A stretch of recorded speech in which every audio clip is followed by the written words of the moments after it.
Chapter 5. "It's in 3 weeks," Sue said to Rob. "What is?" he asked her. "Michelle's birthday." "Oh," he said solemnly. "I didn't even know." "I know. You've been a little preoccupied. I'm sorry." "Stop it, I'm not saying that to guilt-trip you. Your situation has been legitimately dire. You would have known if you had seen the obituary or if you'd seen her gravestone. Hell, I haven't even seen it. Do you want to go visit it?" "God, no. That's not how I want to spend that day, especially. I don't even know if they have one for her yet. Sometimes it takes a while to get one made. They might have armed guards standing by it anyway after the way I left the funeral. She would have been proud of you for that." "I know she was. I'm just letting you know it's coming. I might be a little weird that day. Then again, I might not. I don't know yet." "What do you want to do for it?" "Nothing, really. I would just realize how much she's not there to celebrate or grow any older. I want to remember her in my own way, so I'll probably just think about her a lot more than usual, if that's even possible."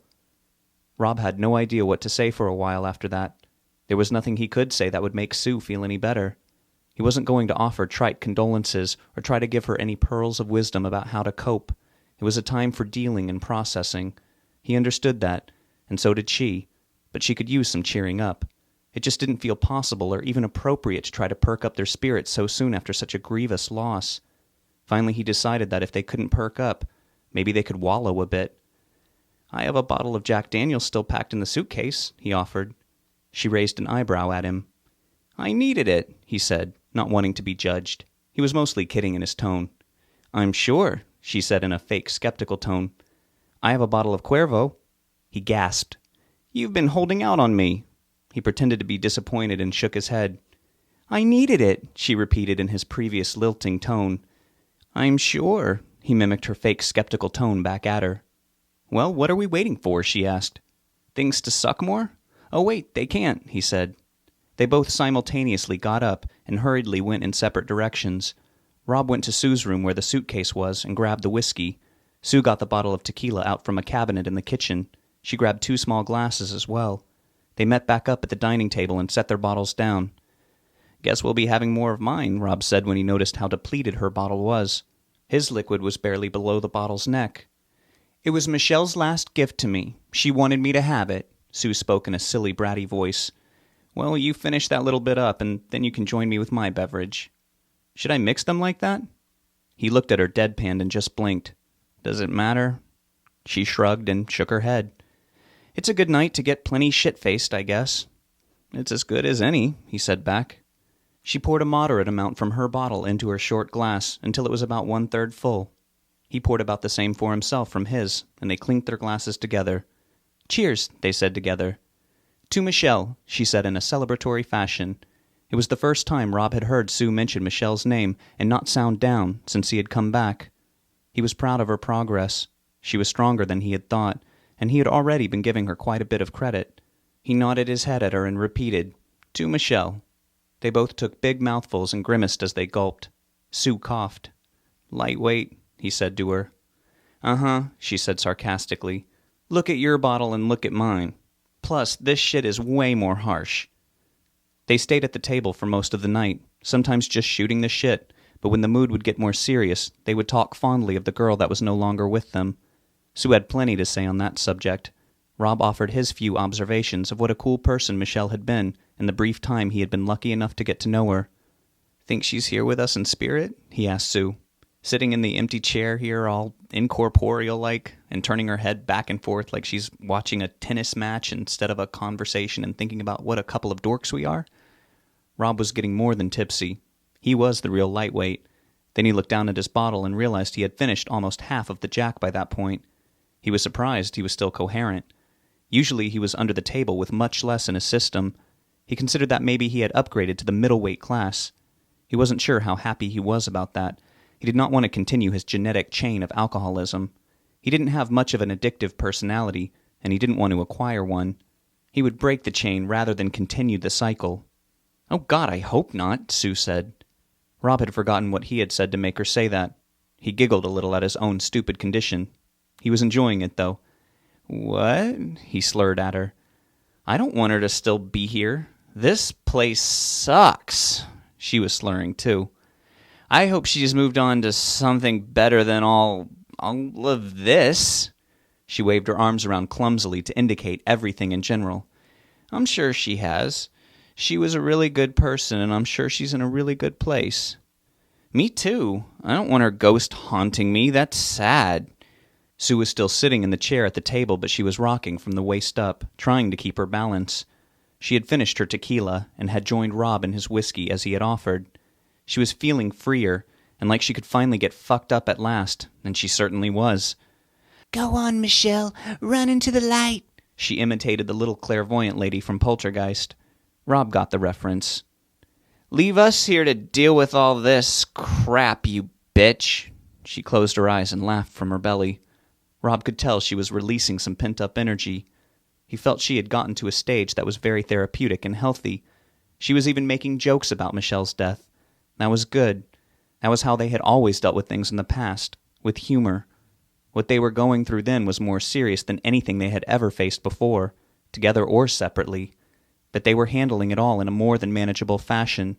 They were keeping their heads up, even if they were wobbling a bit from all the alcohol swimming through them. She was handling Michelle's passing. What choice did she really have? She could either handle everything or fall completely apart. Rob was glad to see she had not gone down a destructive path. Maybe she had while he was away, as she had indicated, but she was back on track. More importantly to Rob, she really wasn't blaming him at all for what had happened. He was still blaming himself a bit. If she were resenting him, it would have come up, what with all the truth serum-like qualities of the booze loosening their tongues and their moods. There was not even a hint of a grudge from her. That meant she had given him permission to forgive himself. If she could understand, then he should definitely be able to follow her example. There was only a little more brown liquid in the bottom of the bottle when both of them agreed that they could take no more. Rob had at first insisted that there was only a little bit left, and they could finish it off. Sue had said that if they didn't finish the little bit in the bottle, then they weren't total lost causes. She had called it drunk logic. It made sense to him. They had discussed the sleeping arrangements again earlier in their conversation, before it had gotten too silly and fueled with liquor. Sue had admitted that she was starting to be able to get sleep finally, for the first time since she had gotten the worst news in the world. She had confessed to Rob that she might get better nights of sleep from then on if they slept separately. She had asked if he minded. He had said that he did not at all. He had told her how he loved sprawling out on the bed back at the wonderful hotel he had stayed at by himself. She had thanked him for being there for her while she slept, but she said she would be okay from then on. She had asked if he would be okay. He had reiterated that he was more than fine with that. She had asked if being in Michelle's room made him uncomfortable.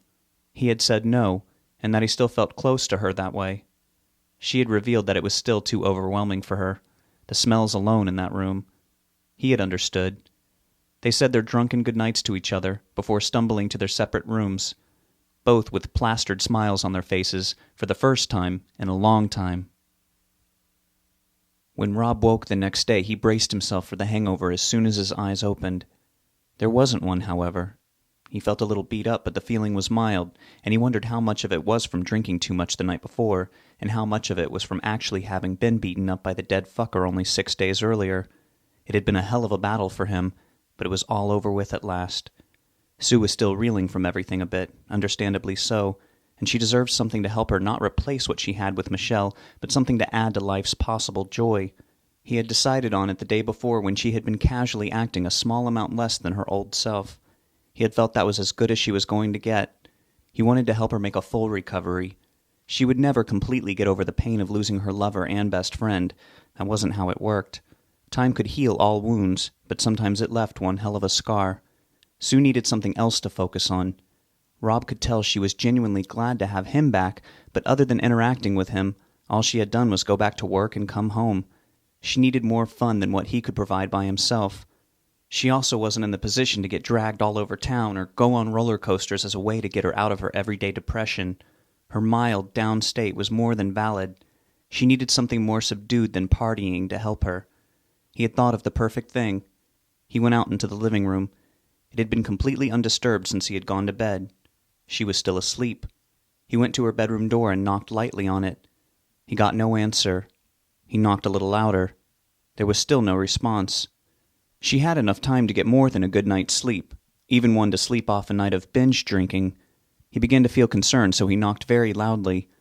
"Huh? What?" she exclaimed, befuddled, from the other side of the door. He felt himself relax at her reply. "Can I come in?" he asked. "Oh, Rob, I was sound asleep, damn it!" she yelled from the bed. He remembered that they had staggered to bed around 4 a.m, so she was approaching the 11th hour of sleep. "Time to get up, sleepyhead," he said cheerily. "Fuck off," she grunted. "Nope. It's almost 3 o'clock, and I made plans for us today." She didn't respond. "I'm opening the door, so you better be decent." He tried the knob after pausing for a reply that never came. It turned under his hand. She had not locked it. She had probably barely made it to the bed. He peered in just in time to see her pull the covers up over her head. She groaned.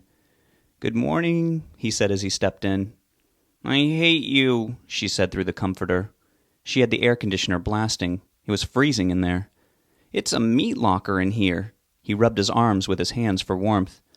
"I wanted to sleep under the covers, and it was too hot." She sounded more awake, but her voice was scratchy. "Well, my nipples could put an eye out right now. Come on, get up, you ice queen." "My head hurts." "Want a hair of the dog?" He slapped her leg through the covers. She bent it slowly to recoil from him. "Never, ever again," she stated. He chuckled. "Why are you so goddamn perky?" "Because it's going to be a wonderful day." She grumbled. "That's it. I'm ripping the covers off you. You better be dressed under there." She stayed silent, hiding. He knew she would have said not to, if she were naked. He grabbed the covers in both hands and yanked them off of her. He threw them to the side of the room. She was wearing a slip. It concealed enough, and she was comfortable with him. She curled up. "Oh my Jesus, it's cold." "Yep. Now before you get ready to cut some glass, get up and go take a hot shower. I'll have corned beef hash waiting for you when you get out." "That sounds disgusting," she said as she sat up, holding her head through her wadded-up hair. "I'll put in eggs and cheese. It'll be nice and greasy." She put her hand to her stomach like she was going to be sick. He could tell she wasn't too bad off. It was a normal night after. "Trust me, it'll make you feel better. Now scoot." He slapped her foot. She got out of bed and looked at him through bloodshot eyes. "Why don't you feel like crap? It's not fair." "Well, I'm sorry to disappoint you, but somebody has got to make breakfast. I'll make extra strong coffee, too." "Fine," she sighed, and with that she heavily trod off to the bathroom. Rob could hear the shower water running, even over the sizzling of the hash. It would be a good and hearty meal, and would absorb any remaining alcohol in her belly. He heard her turn the water off when he was pouring the coffee in to-go styrofoam cups. They could finish it on the road. She walked more normally from the bathroom, wrapped in a towel, and back to her bedroom to get dressed. As Rob was sliding the hash mixed with eggs and cheese onto the plates, she came out in jeans and a white halter top and sneakers. She sat down at the dining table. "That smells so good," she said. "Told you. It'll taste good and feel good, too. Eat up." As they scarfed the remedying meal down, she asked him, "So what have you got planned for today?" "You'll see," he replied sneakily. "I hate surprises." "Too bad. Eat quickly. They'll close soon." "Who'll close soon?" "Well, everything will close soon. This whole city is mostly 9 to 5. "That's not much of a hint." "I know," he said as he put a forkful of food into his mouth. He was being a smartass. She gave him a suspicious smirk. They finished the meal very fast since they were both ravenous once the food was in front of them. "Let's go," Rob said to her. "Refill your coffee cup and come on." "Oh, Rob, I really am not in the mood," she pleaded. "Well, it's kind of for me, too." He made puppy dog eyes at her. "That shit doesn't work on me, you know." He relaxed his face and said, "It was worth a shot. I'm going with or without you, but it really involves you, so I suggest you come along. You got something better to do today?" He stared at her for a moment. She pursed her lips, rolled her eyes, and then grabbed her coffee. He refilled his as well. They drank the caffeine down while Rob drove.